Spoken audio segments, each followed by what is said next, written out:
Shabbat Shalom. Welcome to a brand new, as yet unblemished secular New Year. Given the times through which we are moving right now, I'll happily embrace all new beginnings. What about you? Will you join me in taking advantage of the gifts that we have, the loves that we share, the dreams that call out to us, and the challenges that we confront as individuals and as a community? New year, new beginnings. I'm in a different setting. I'm in Boca Raton, but I won't tell you exactly where I am. If anyone can figure out whose living room study I happen to be in, send me an email. No prizes. It'll just be interesting. Well, okay. The book of Exodus is now open before us. The generations of the patriarchs and the matriarchs have ended with the death of Jacob. The era of security, serenity in the land of Goshen came to a bitter end when Joseph died, and there arose in Egypt a Pharaoh who knew not Joseph.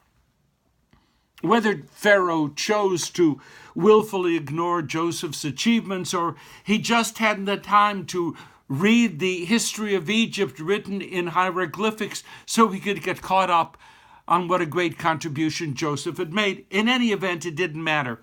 Turning his back on the past, the God King Pharaoh is launching an infrastructure project, and the Israelite slaves were to be his workforce. After all, the Israelites were different, and thus they were perceived of as a threat to Egyptian culture. The word Shmot, the Hebrew name for the second book of the Torah, means names, and the second book of the Torah is called Names, Shmot, simply because its opening sentence is Ve'ele Shemot B'nei Yisrael. These are the names of the sons of Israel, that is, the sons of Jacob, who came down to Egypt. But the name of the book in English, Exodus, is a better description of the stories that will be told here. Stories of slavery, of the birth of Moses, the burning bush, the plagues, the Exodus itself, and Ma'amad Har Sinai, the gathering of the people around Mount Sinai to receive Torah. My friends, our people were born in the book of Exodus. We experience slavery here and come to embed within our very DNA the imperative to care for the others, because we were once strangers, aliens in the land of Egypt. We encounter the death-oriented culture of Egypt, and we come to reject that culture, choosing to focus our creative energies on sanctifying life and not death. We suffer under the power of a human being who sees himself as a god. And we begin to evolve the worship of a single God with no bodily manifestations, a God both transcendent and immanent, a singular God who would teach us the unity of all humankind as well as the shared fate of all of creation. We experience in the book of Exodus injustice in our own flesh. And so we come to develop a halakha, a way of walking through life that celebrates both justice and mercy, that commands us to love our God as well as our neighbor, that enshrines hope over despair, that insists upon our freedom to decide who we will be and what we will value. We become a people in the book of Exodus. No matter how many years we will be granted to study together, may they be many, we will never have enough time to savor the richness of Sefer Shmot, the book of Exodus.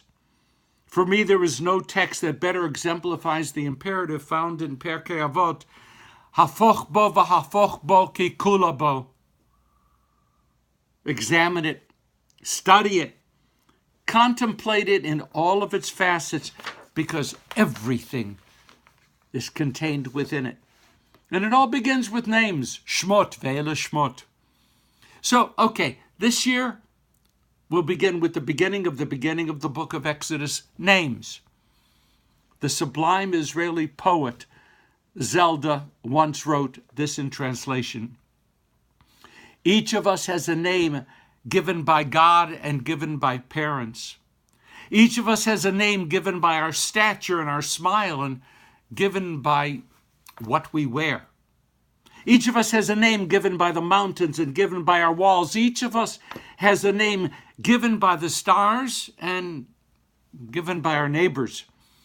Each of us has a name given by our sins and given by our longing. Each of us has a name given by our enemies and given by our love. Each of us has a name given by our celebrations and given by our work. Each of us has a name given by the seasons and given by our blindness. Each of us has a name given us by the sea and by our death. Zelda. Some people believe that our names, in fact, can shape our destiny. Do you remember Johnny Cash's song, A Boy Named Sue, which includes this great line, I knew you'd have to get tough or die, and it's the name that helped to make you strong. There is a Hebrew phrase that states, Kishmo Kenhu. We come to resemble the names that we carry. Excuse me, we might never name one of our sons Sue, but the names that we give and the names that we carry have real power. Jews from the Middle East named their children after the living patriarch of the family. Jews from Central and Eastern Europe named their children after deceased loved ones. And I can share with you the power of that culture clash when a Mizrahi or Sephardi family member marries into an Ashkenazi community and the names of the babies have to be selected. In the midst of joy, assure you, astonishing stress. Okay. There was a time when a couple married, and it was understood without comment that the married couple would bear the family name of the groom, mainly, when there were only male-female marriages. As a welcome symbol of how power relationships are being reconfigured today, the new family name for every couple is a subject for intense discussion, serious negotiation. Names are important, and we won't surrender them easily. There was a time when Jews in America struggled to figure out whether we were American Jews or Jewish Americans. A minor concern? A silly issue? Maybe, but maybe not. The names that we choose to carry bear a powerful narrative with them. When Risa and I made Aliyah, I had to choose between taking my shul name, the name by which I was called up for an Aliyah, or the name by which I have been daily called all of my life. Others make other decisions, but in Israel, I am known today as Stan and not as Shmaryahu.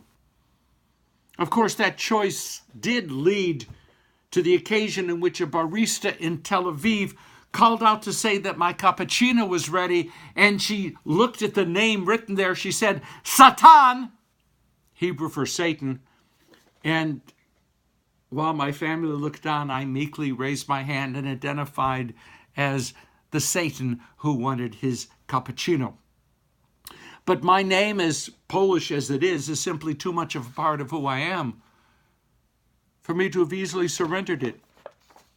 My friends, we want our names to be spelled correctly. We want our names to be pronounced correctly. This stuff matters. It really does. Their names were Judah and Issachar and Binyamin and Ruvain. And what are the names that we will choose to carry? The names that somehow best reflect who we are and how we see ourselves. Do our names carry intergenerational reflections? Do they reflect the popular name of a given generation? Are our names absolutely and noticeably unique?